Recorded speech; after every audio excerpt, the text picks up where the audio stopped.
Hey guys, welcome to season 3 of Building Friendships. I'm really excited for today's sponsor. Here's the thing, I'm not good at ad reads. I don't want to do ad reads, but I'm good at reviewing products and talking about products I like, so here we go. I've been kind of a Lego loyalist forever, and I've tried other companies, and the bricks are just, they feel like garbage and it's not fun. And then I found Brickcraft. I didn't know that these existed, and I found them in Walmart one day.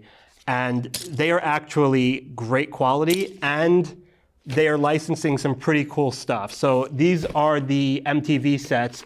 They're also reasonably priced, which is a big thing if you have built with other sets. Those are not reasonably priced. This was $5. And some might say it's pop culture meets brick culture. I wouldn't say that because it sounds like an ad read like that. We're just really excited to have them on board. So check them out at brickcraftofficial.com, and welcome to Building Friendships. Often they'll mock me about things I post on social media that are lame or cringy, or what was that one word they were using like 6 months? Chuggy. I got that one.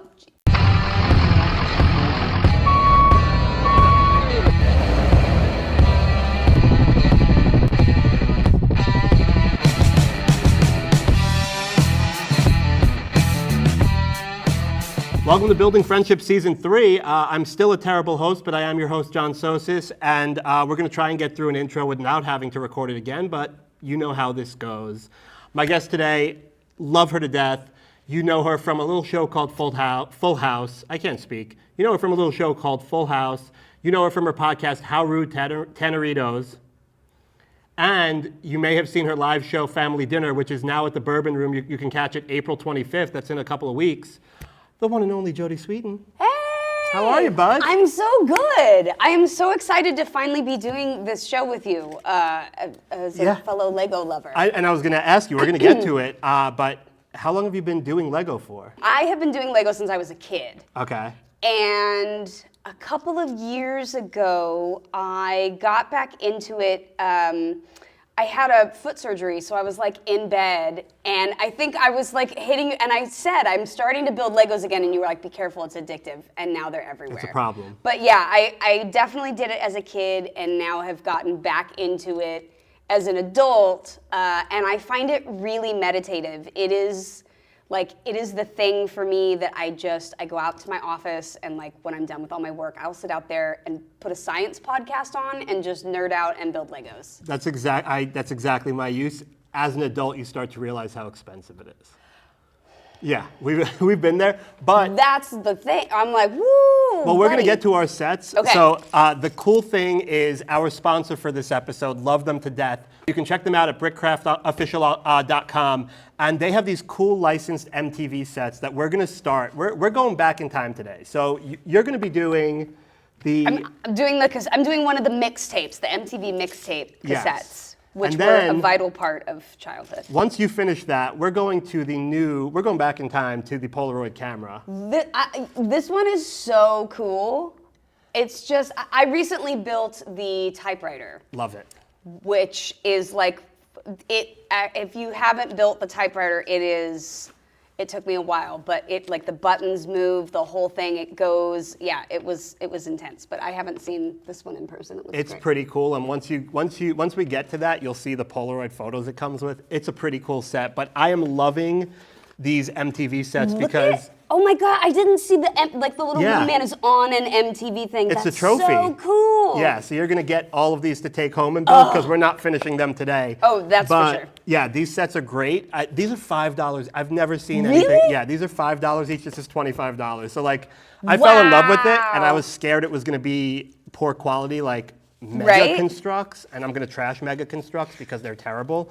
But these are great. These ones, yeah, so I'm like really excited. I'm going to be doing this, and then I'm really going back in time while she's building the Polaroid camera. I'm going to be doing the T-Rex skull from Jurassic Park. We're going really far back in time. My friend Stephen Ray Morris, who, if anybody out there listens to or watches My Favorite Murder, you'll know Stephen. But Stephen just did that one because he's a huge Jurassic Park fan. And so he said it's a really great set. Like, my thing is TV and film, and because those are all, like my Lego sets that I build, those are the most expensive ones because they have to be licensed. Right. So it's like once you get to that point, it's just. See, I like the really complicated ones. Like I like the Japanese castle or Yeah. the like all that kind of stuff. So yeah, thank you for doing this. This is exciting to be building with a fellow Lego builder. I love it, and it's I'm a solitary Lego builder. Yeah. So it is unusual for me to be talking and building, and I have a feeling I'm gonna forget steps as I go, but we'll see. It's definitely not easy, and I give credit to everybody who's done this because they get stressed out about it. And it's like, it's Lego. If you don't finish it, it's fine. I will say I find that I am just by nature a competitive person, so I'm trying to build mine faster than yours. And I Are feel you? like But we're doing 2 different sets, so don't no, take I know, it. I know, but I'm Yeah. calling No, I myself know. out on my ridiculous. Where I'm like, no, I can look at. I've brought this up before. When I used to go to the gym, I used to look at the person on the machine next to me and make sure I right. was beating them. And like they're living their best life. They have no clue. Right. They're in a competition or with maybe, somebody. or maybe, we're all doing that stupid thing, but probably not. Yeah, fair enough. So I guess let's start with, where are you from originally? I'm from LA. Oh, you're from out here. I am from out here. I actually was. Wait, is that the right piece? And it Okay, begins. yeah. See, I was actually born and raised in, technically Orange County, in like Long Beach and Los Alamitos and Seal Beach. But yeah, I have lived in LA and California my whole life. So is it kind of born and down at USC County Hospital? Oh wow! So is it kind of weird when you see things going south and you're like, oh, you like in New York? For me, I could visibly see when New York is getting worse in certain areas. Is that something you know what? I guess for me, like the city is just it's changing. The whole world and the whole world though is changing. So it's more so the thing of like I look around and like I go down to my parents' house and I see all the places that like used to be strawberry fields that aren't now. You know, that kind of stuff. The old people stuff when you're like, in my day, this used to be a Yeah. Well, in New York, we just had cement, but that's how I feel with certain places that go out of business, like stores that are used to like when we had Captain Video. Like we had Blockbuster, we had Hollywood Video, but we also had Captain Video. Okay. And when that went out of business, that was heartbreaking. So how old were you when you got your first acting gig or you went on your first audition? I was about 4 when I did my first commercial, which was it the Oscar Mayer commercial? Yeah, it was. My first commercial was an Oscar Mayer commercial. I sang an Oscar Mayer hot dog song. And Like the Oscar Mayer hot dog song? well, no, it was Okay. a slightly different version. My Oscar Mayer hot dog. No, I won't do it. Am I thinking of? Oh, I'm thinking of Bologna. The bologna one, yeah. Yeah. But no, this one I sang a little song. It was a whole thing. But yeah, I started doing commercials when I was about 4 years old, and then I did a guest appearance on a show called Valerie, which later became the Hogan Family. But it was with Valerie, I always want to say Valerie Bertinelli, not Valerie Bertinelli, Valerie Harper and Jason Bateman was the son on it, and I played the next door neighbor's niece, Pamela Poole. And I did the episode of that show, and then I got cast as Stephanie on Full House from doing that one episode. Wow. I didn't technically audition for the show, but it was the same producers. It was Miller Boyette, who had done, Happy Days and Laverne and Shirley and all of these all the classic sitcoms. legendaries. And they were exec producers, and Jeff Franklin had created it, and I guess they saw a tape of me doing that, and they were like, that is exactly who we picture for Stephanie. So that was how that came to be. And I mean, I know you're young at that point, but was acting something that you saw and were like, I want to do that? Or was I loved it. I've always loved it. I always tell the story about my first dance recital, which was when my mom kind of knew that maybe I really would like to perform, because I was in the second row, but I thought I really should be in the first row, so I moved some other girls out of the way, and I was like, you're not doing it right. And I just kind of wormed my way up to the front.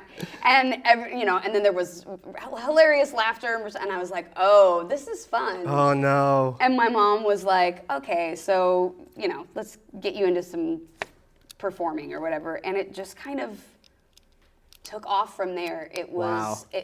It was always something I loved to do. I told my mom I wanted to be a modeler when I was little. That was the word I used for it.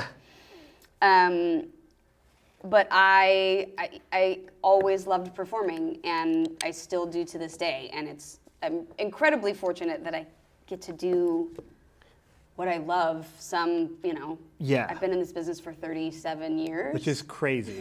It's crazy, first of all, because you look the same. Right. But it's crazy because a lot of people can't say they have that longevity. Yeah. In an industry that can. And it's really true. And I'm very grateful. I mean, there's always ebbs and flows, and things are coming and going. But I have, when I have wanted to work, I have had the great fortune of being able to do some stuff, whether it's guest appearances on Party of Five when I was in college, or other stuff. I've always been connected to the business. I stepped away for a little while and worked in drug and alcohol treatment, and worked in the operations side of it, and sort of did things I never thought I was really capable of, that I had never had to do in a more business type environment, and really running things and having a staff under you and stuff. But then I got to come back to the business around doing Fuller House, and then I've just since then been able to really get back into doing. It's also such an important thing to have something that grounds you. Yes. And I feel like being in an office environment really grounds grounds anybody that is used to not having that responsibility. Yeah, and I was always I went to college. After I went to high school, I went to college, and I graduated. I got my degree in liberal studies with an emphasis in elementary education. I was going to be a teacher. I worked as a student teacher for a little while. Not worked, but for classes and stuff, and worked at an after-school program, and kind of thought that was what I was going to do. And then life took a couple hard lefts and some detours. Which they do. And then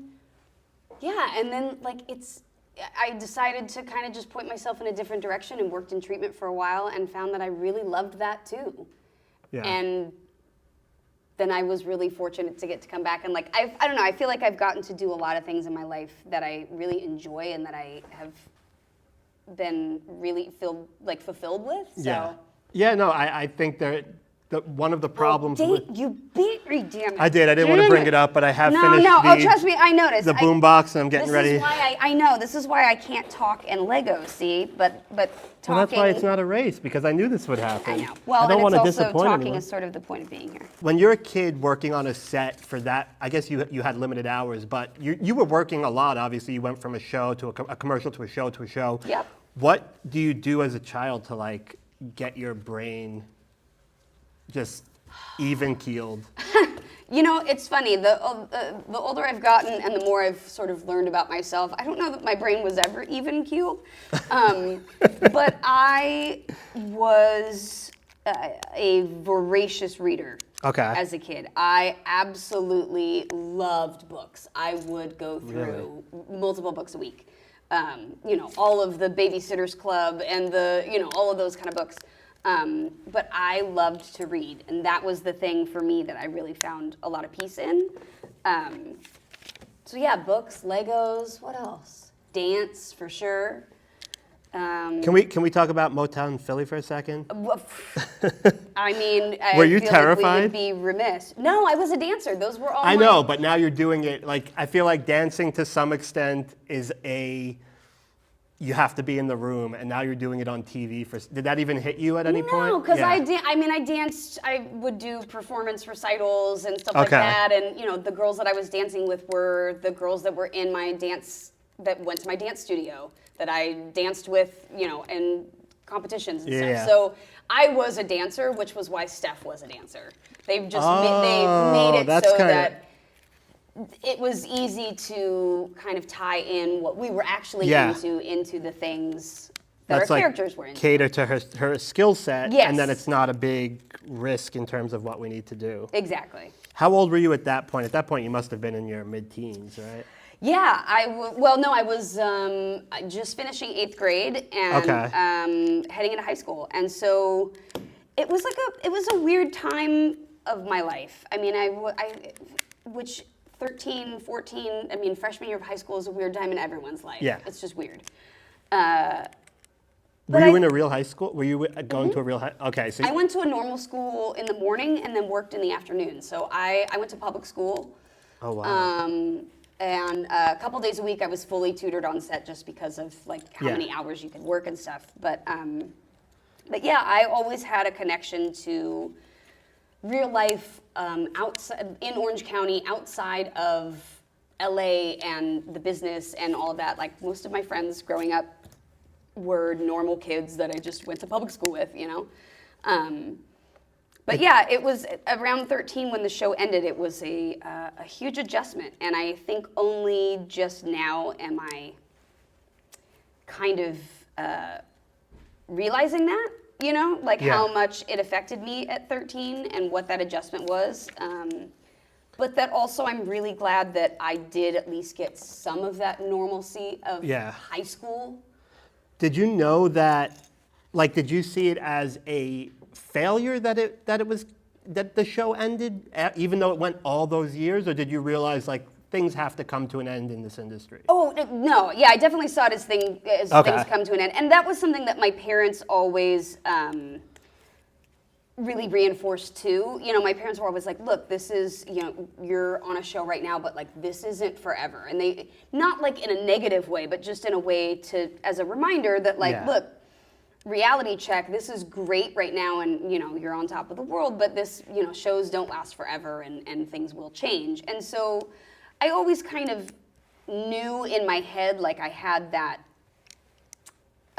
expectation, but it was a huge disappointment. Of course. And we also only found out like 2 weeks before we were canceled.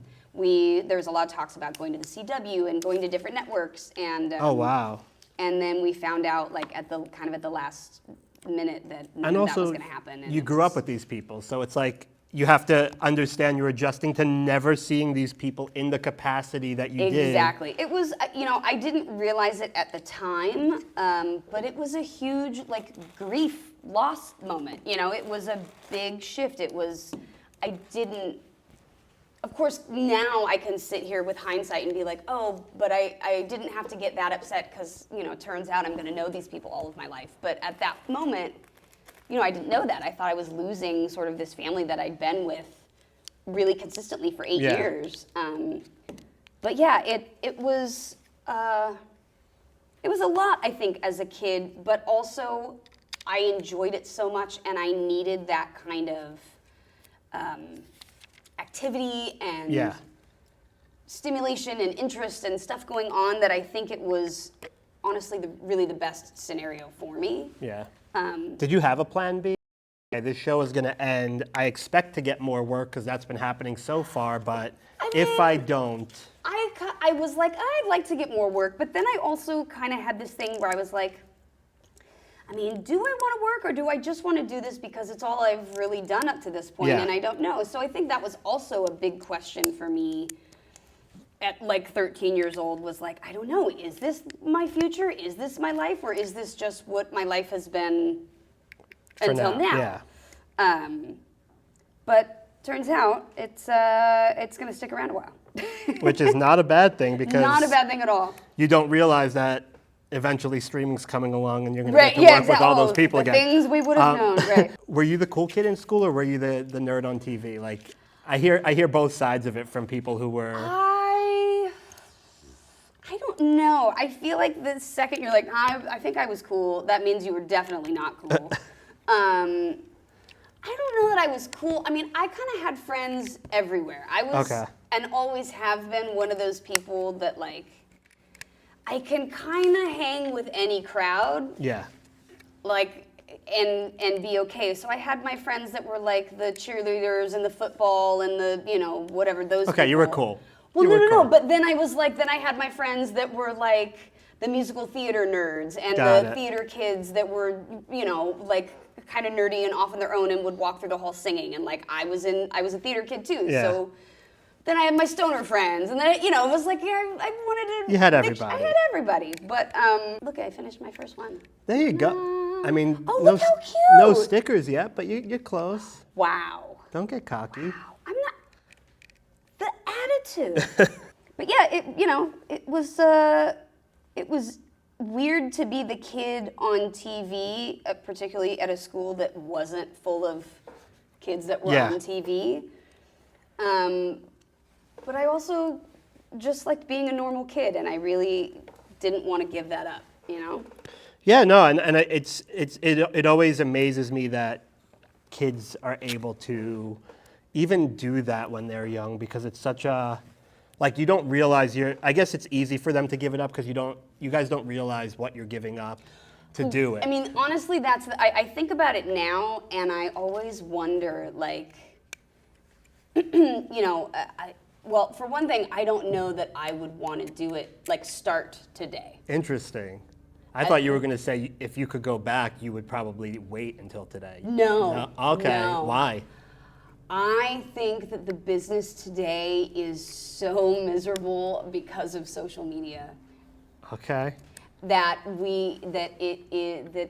particularly being a young person, growing up on a show or in the public eye, and now having social media, there is no room to screw up, to be stupid, to catch one idiot moment on, you know what I mean? And I was able to be a little bit more free, and you still had kind of like work and then outside life. Yeah. And I feel like now there is none. Your work is your life, is your who That's you a really are, is good your- point. And it's a lot of pressure. Yeah. And had I waited, or had I been a kid wanting to get into it now, it would be a lot to think Well, about. you have to always be on also. Like, you Yeah. can't have a down moment. And it's also not good for your health because you can so No. easily see what other people are up to, which is the biggest Constant. problem. It's the worst thing ever Yeah. for you. And the thing is like you said, you're always on. Like trying to get into the business now, it's like you have to be constantly getting things and doing and doing and doing. And like I am so grateful that I have been in this business for a little while, and I can at times kind of be like, okay, I need to take a moment.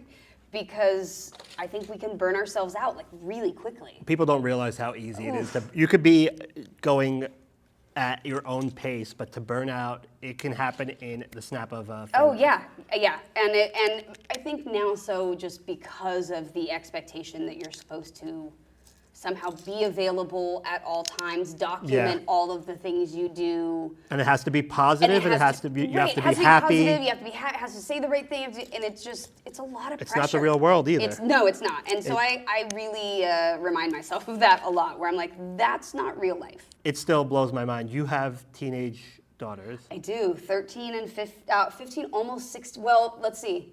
No, this comes out April 1st, she'll be April 12th, she'll be 16. What's something that you are taking from your own experience, their age, that you're making sure you do it a little bit differently now, or instill the right things into them? What's something that stands out as like, oh, this is how I did it.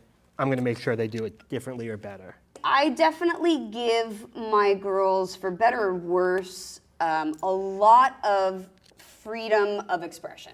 Okay. And I think it's because I always, growing up was either on TV or was in some sort of public eye capacity, to where I didn't maybe get to dye my hair a stupid color or do, you know what I mean? Like do some of the things like that because, if you're going to go on an audition, you can't have faded green hair or whatever. And so for me, when they're like, can I do that? I'm like, go for it. Have fun, enjoy it. It's also one of those things they can learn themselves the hard way. If you let them do it and they end up getting a lot of shit for it. Well, that's exactly what happened. Is like we had some hair dye fun, and then they were like, "This is awful. I want it back to a normal color." And I was like, "All right, so we done with that now? We're good. The red, the green, the blue, It's out of your system. Perfect. I was like, "You want to do it again? Ruin your own bathtub at your own apartment at some future date? That's fine." But do they appreciate or like acknowledge how big of a star you are? Like, is that something that even hits them, or are you just mom? it depends on when and where you ask them. Okay. Most of the time, I'm just eye rolling, mom. Okay. Lame. But I will say that when there's perks involved, they're very much on board. They're very complimentary. They're like, this is great. Right. But when it comes to like, hey, I have to leave, and go to Barrie, Ontario for 4 weeks and be gone for a while, they are not as stoked on that. But really, I will say that they, both of my girls, like really talk about all the time how much they respect what I do, and that they know that I work hard and everything. And I'm glad that they do get to see that, but work-life balance is always hard. do they ever mock you with any of your catchphrases? That makes me so happy. Okay. Sometimes they'll mock me with the catchphrases. Often they'll mock me about things I post on social media that are lame or cringy, or what was that one word they were using like 6 months? Chuggy. I got that one. Chuggy? Did you get that? If you're not around teens. Whew.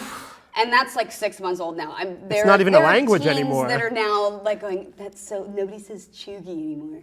I miss I can't believe I missed chuggy. Yeah, but yeah, they make fun of me about everything all the time. And I let them because we kind of have a fun, silly relationship. And also, they're really funny sometimes, and their burns are really good, and so I can't get mad at them if it's funny.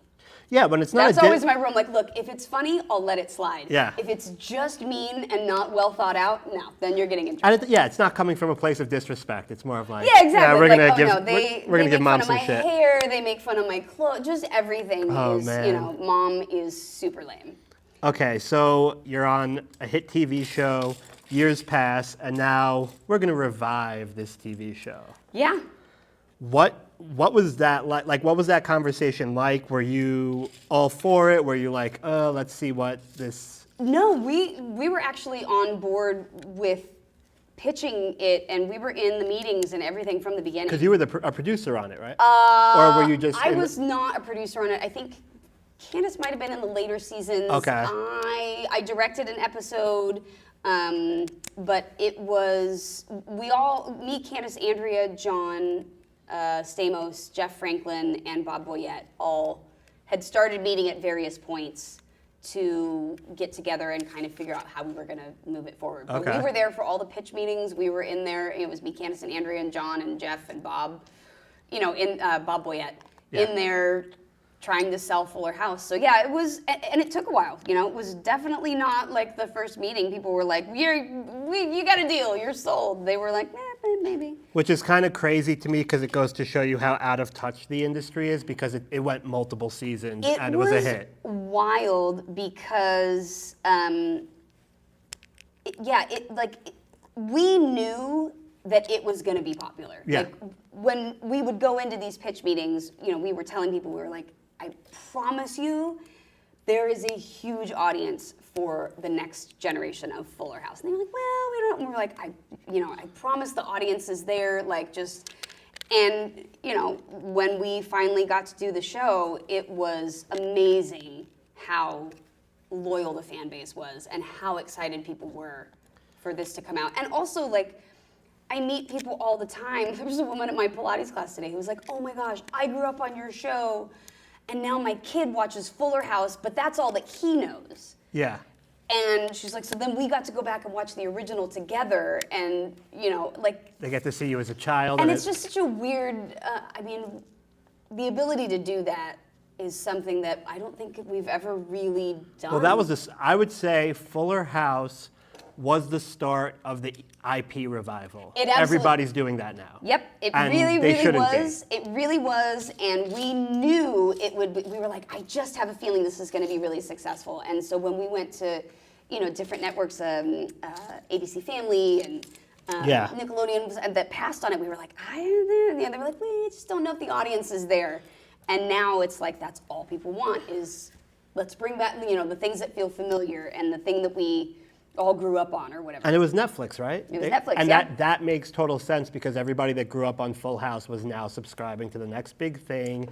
So you were catering to an audience that was a fan of the show to begin with. Right, and Netflix really wanted something for what they called their co-viewing audience. They were looking to build up basically, what was TGIF sort of family viewing. There weren't shows like that on the streaming services. It was, Game of Thrones or, Bluey or whatever. There was nothing that a family could watch nothing, together. Exactly, and so that was really what Full House or Fuller House kind of brought back was that, like, let's all sit and watch a show together. Was there something that you were pitching, and this is more inside baseball, but was there something included in your pitches that you ended up not using? Like, that's always fascinating to me, like what you envision it to be and then what it becomes by the time it's out.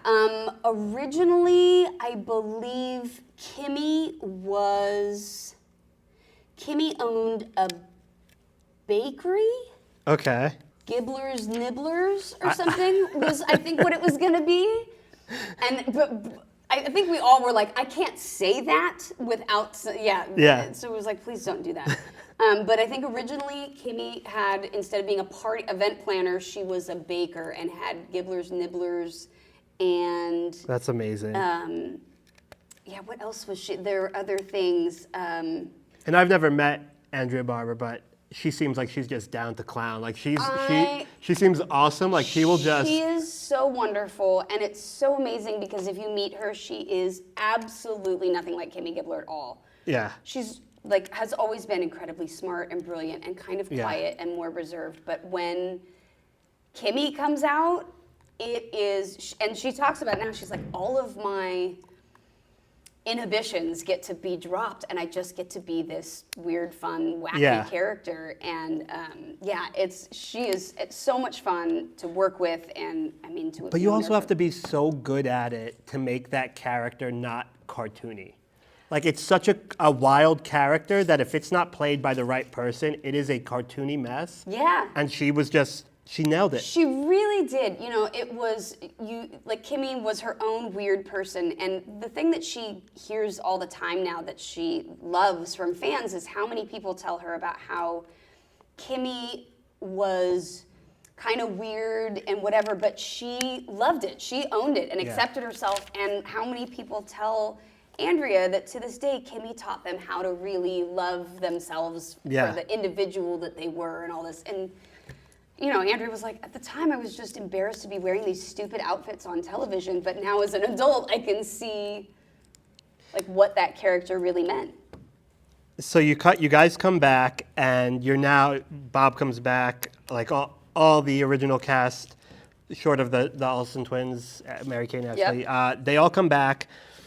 How is it, like now that the internet is there and Bob has clips of the stuff that he does on the road, which is not Danny Tanner. Right. How is that received, or how is it on set, or was there any kind of weirdness, or was it just like, no, Bob's always been doing this, it's just more we visible always now? knew Bob's always been doing. I've known since I was 5 years old that that's Bob's sense of humor. Which is crazy. I mean, I went, my first time at the Laugh Factory, I was 9. I went with Bob he did a set, and he was like, all right, because I would spend weekends at his house with his kids. And we were leaving home, to go to his house after a tape one night, and he was like, okay, I didn't tell your mom, but I'm doing a set at the Laugh Factory, so you gotta come in with me. So we went in the back door, and I sat up on a speaker. I got to flash him his 5-minute light and everything, and luckily most of the jokes went over my head, but that's hilarious. That was a huge influence on my comedy and my sense of humor and kind of how I dealt with things, in life. But it was, Bob was, He's always been Bob. When I first took the job at the Comedy Store, one of the things I was most excited about was meeting Bob Saget. And Really? unfortunately, I never got to, but like everybody, I couldn't, like you couldn't find a bad word about him. Which is just like he's just he's it's a rare. mensch. He was a mensch. Yeah. And like just a really great human. So now you're doing a podcast with Andrea. How Yep. did that come about? So that came about actually when, so I don't know if you have heard Pod Meets World, which is the Yes. Boy Meets World podcast, which is with Daniel Fishel and Ryder Strong and Will Friedle from Boy Meets World. Well, we're all friends, and they had asked me, and then they'd also asked Andrea separately to do different episodes of their show. So I did a guest on there, and Andrea did a guest appearance. And then Jensen Karp, who's married to Danielle, who produced Rock the Mic and K-Rock for years and all kinds of stuff. He and Danielle approached him. We're like, why isn't there like a Full House rewatch podcast? That might be kind of fun. And so they wound up hooking us up with iHeart, and they produce on the show now. And we've been doing it through that. We're now through into the second season of the original show. Okay. And it came about because Andrea and I never watched the original series. Really? I never watched it. Did you watch Fuller House at all? I mean, I probably watched that more, but only because we would get together at the beginning of each season, and when like all 13 episodes would drop, we would go to Jeff Franklin's house or somebody's house and watch 4 or 5 episodes. But I wouldn't watch them at home. Yeah. And I never watched Full House. It just wasn't. It wasn't my show. Well, no, it's just amazing to me that even maybe you checked it out as a child, but if I was on TV as a child, I would absolutely want to watch myself. No. So that's interesting to me. I did. Yeah, I was like, I didn't care to watch myself. I still don't love watching myself. But yeah, as a kid, I was like, nah, I'm cool. That's fine. I don't need to see it. I did it. Yeah. I've moved on. Okay, that's fascinating to me. I can't imagine a child being that mature that they wouldn't want to watch themselves on TV. Yeah, I guess, I don't know. I never saw being on TV as a big deal. Like Okay. I never felt like, wow, look how important or like, look at, Yeah. it was just like, Is I that just get because to did your parents keep you grounded like that, or was that just No, you it was not just kind caring? of who Okay. I am. Like, I'm not really like overly impressed about okay. that kind. It just, and I think also having done it my whole life, it always just seems so normal. Like, Yeah. why would this be a big deal? It just happens to be what I do for work, But yeah, I know. So the show, the Howard Tanneritos came about because we had never watched the original show, and we were like, why don't we go back and watch the series from the beginning? Oh man. And it has been so. I mean, there's definitely some episodes where you're like, oh wow, that was certainly 1986. And then there's some where I have 100% seen how and why people started falling in love with the Tanner family. So good. And like, I never got it. Like, I didn't watch the show, so I was like, I don't really. I mean, I get it. Like, I get why people love the show, but I now see really how it came to kind of live in everybody's hearts over time, and why it was such a part of a generation. Yeah, and I just there are episodes that stick out, like the weight loss episode, and like there are episodes that because I've listened to some of your episodes, and it's funny. I didn't realize you had never seen it before, so listening to you recap it, I'm like, oh, I've seen it. I've seen some of these episodes 4 or 5 times already. Our fans know the show way better than we do. And I love that because I am consistently getting things wrong. So overall, how are you enjoying like watching it now? Is it a rough watch, or are you able to? You know what? It's really fun because, well, it's fun because one, it's like going back and watching old home movies that you haven't seen in 30 some odd years. I mean, some of these episodes. It's a big part of your life. I haven't thought about since we did them. I'm like, oh my gosh, that's right. So it's really like a huge part of my childhood, and like getting to go back and rewatch it with a family member that was there the whole time. So Yeah. it's great. We enjoy it, and I love going back and watching the show and making fun of all the ridiculous. I mean, just some of the ridiculous stuff.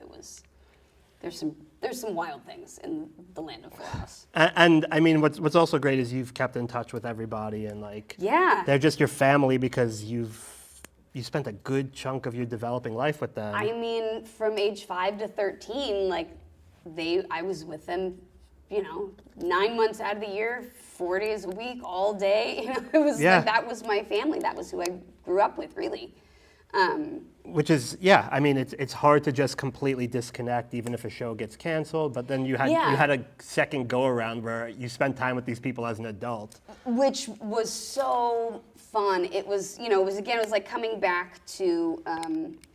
It's like finally getting to be at the adult table at the holidays and drink with your family and have fun and not like we were drinking, but you know what I mean? Like that. Yeah, you when get you're to finally appreciate oh my it. God, I'm an adult and now I'm I one get of to them hear now. about all of the stuff that was going on that I didn't know, and that was really what it was like coming back and doing Fuller, was getting to be part of the cool kids. Part of the cool kids, part of the adults now. And you get your insight on the jokes and exactly. and stuff that may have gone over your head as a kid. Right, they're like, you remember that time that this happened, so-and-so was late, well, here's what really happened, or whatever the that's story gotta is. be fun. Oh, it's great. So we're going to get to comedy next, but at first I just have a question, because I consider you an activist also. You're always fighting for something, you're using your platform to fight and to just be vocal about things you believe in that aren't getting attention or that aren't getting the attention they should. Is it weird, and we don't have to talk about anyone specific, but is it weird, 2016, I don't want to get political, but that's where I started to see, politics was never a part of my life, and it feels like there was a specific 3-year period where things just got blown out of proportion. When famous people or just public figures do something bad, you hear hey, can you separate the art from the artist? R. Kelly. Right. Are you able to do that with people that you're friends with that they aren't the same? Now that you're an adult and you have your beliefs, are you able to separate the person that is in your life from? Yeah, I mean, look, here's the thing. I think, it all, and you're right, 2016, and I don't think... We don't have to get specific. We don't have to get specific, but I think around there, but also just, the last 10 years, we'll say, I think it has been changing, and things have been getting more complicated and more... And again, with social media, it's now everyone knows where everyone stands on everything, and so there's, less places to be oh, well, maybe we don't agree. But I'm a loud ass. I don't, and I've had to sort of temper that in the last few months, not because I'm not doing anything, but just because for my own mental health, I'm not doing it as loudly. It's exhausting. Anything I post, I posted something the other day and people were like, you need a lint roller. I was like, you need a fucking hobby. Oh my God. What did you post that there were? Oh my God. I had a shirt and it said something on it. It was and that's what they focused on. And they were like, oh, night, and I was like, I'm sorry, I was hugging my dog. You know what I mean? Calm down. But I still, there are a lot of things that I still am very, very passionate about. I'm trying to learn how to balance being that person and how much of it needs to be available for everyone to comment on, and how much of it is just stuff I'm doing for my own sense of well-being and helping others. Yeah. And what that is, what the difference is, And I keep having to remind myself, the internet isn't real life. It's not, and that's why when I see so much stuff, so many decisions being made, and I'm talking advertisers pulling out of things, I'm like, you're going off of what's trending on Twitter, but that's not the real world. Right, but it's not right. But it is. The Bud Light situation is a good example of they would have been fine. Kid Rock can shoot some cans. Right. Why are we causing this uproar? Right. I just feel that it's necessary, and it's also tricky. And I think we're all trying to figure out how to navigate this world, and unfortunately now we all have to do it in while each other are watching. You know what I mean? And there's no room for mistakes. Because if you make a mistake, you then get labeled this or you get labeled that. And so it's, you know, I think we're all just trying to do our best right now. And so I consistently am like, how can I show up and be helpful? Yeah. And also, how can I show up and like keep my own sense of sanity? Let's talk comedy because Let's obviously talk comedy. I mean, I thought politics is pretty funny, but politics is hilarious at this point. yeah, you've spent your career in comedy on a TV on the TV side. Now you are officially, I mean, doing stand-up. I mean, do you not call it stand-up? It's stand-up what you're doing. You're doing stand-up on the spot. I'm doing stand-up on the spot, which I'm doing again March 12th, which will be before this airs. But yeah, that was the first time I ever got up and did comedy, was stand-up on the spot. Jeremiah asked me to do it, and he was like, it's just, you stand up and people yell things, and then you just go for it. And I was like, okay.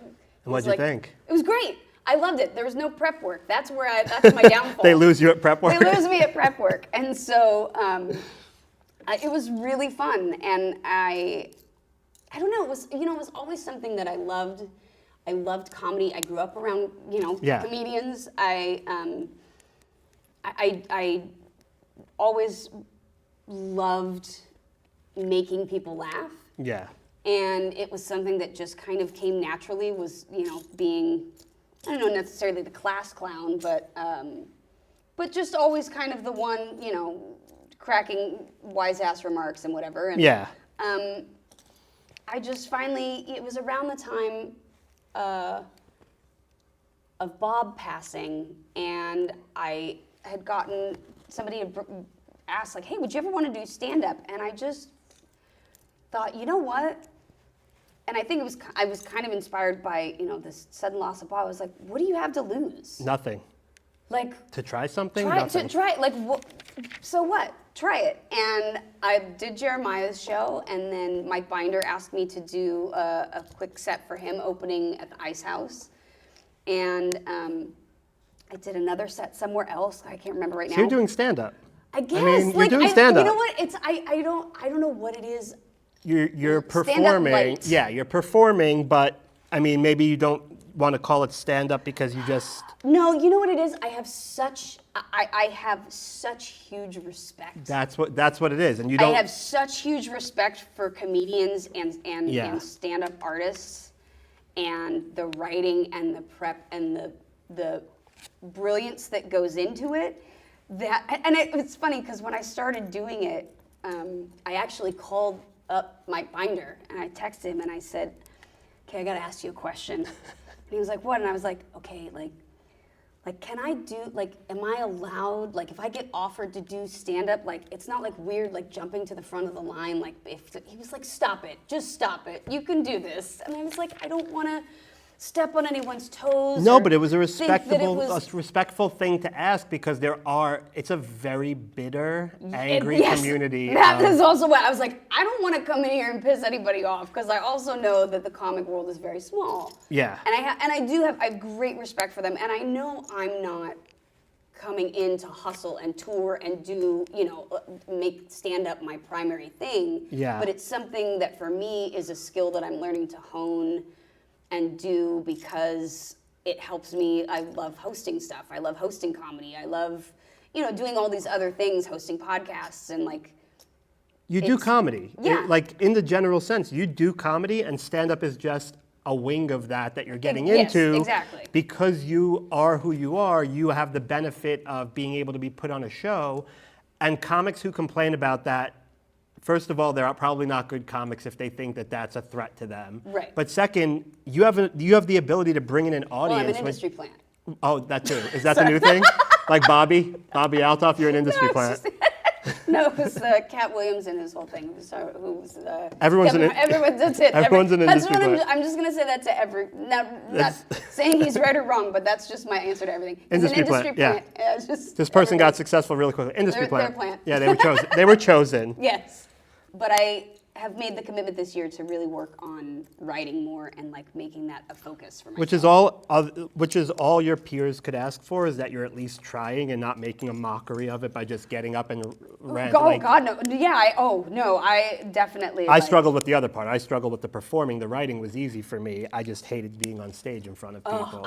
That is the like. Yeah, that's 'cause why you're I a like stand up performer. on the spot. I'm like, that's great. I don't have to like stress about what I'm writing. Does it work? Is the thing? It's like I could just go up and be myself. Yeah, and now you have your live show, and we'll talk about that before we wrap up. So you do Family Dinner, which I thought was just a fun, cool concept that we didn't see anywhere. Yeah.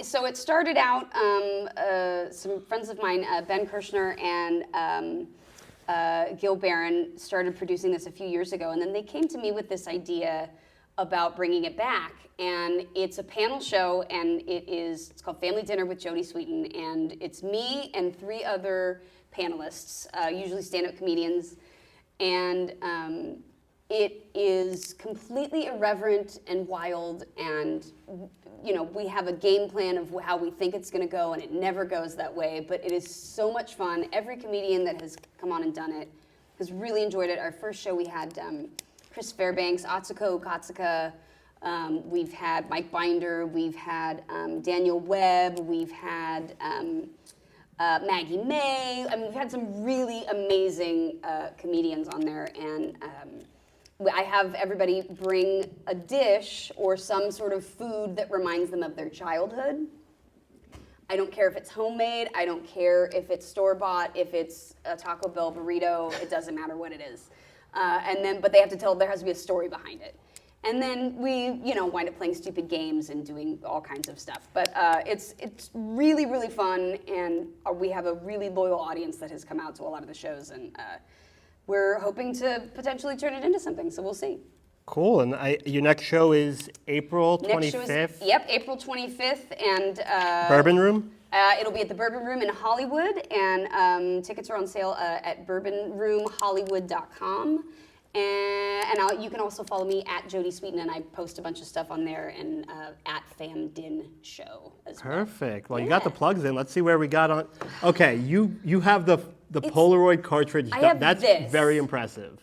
Because you were talking way more than I was. I know, but see, Lego for me is a silent Zen meditation. Yeah. I am like, You're losing my your mind? ADD is just like, okay, there's a yellow piece. Okay, I have a yellow piece, and then I think I have a jaw. I have the footprint. Oh my God. See, We're getting there. Look at my I got a tape in this. You're crushing it. You did fairly well. I am very impressed. And look at the Polaroids. Let me see. They're the cutest. Oh yes. And it actually when you're done, it works. The button pushes them out. Yeah. Oh my gosh. So this person's enjoying. That's it. So thank you, Brickcraft, for sponsoring this episode with these awesome MTV sets. Jodie, thank you so much. You are the best. I'm so happy to be here. Thank you for having me. You're gonna have to send me the pictures when you're done. I absolutely will. And you warned me 2 years ago that my Lego collection would. It's gonna be a problem. I remember you sent me a picture. You were like, "Look at all this." It's a problem. Now it's a problem. You're right. Follow me at Say It Ain't Sosis. Follow us at Building Friendships series, and we'll see you next time. Thank you, guys. Bye.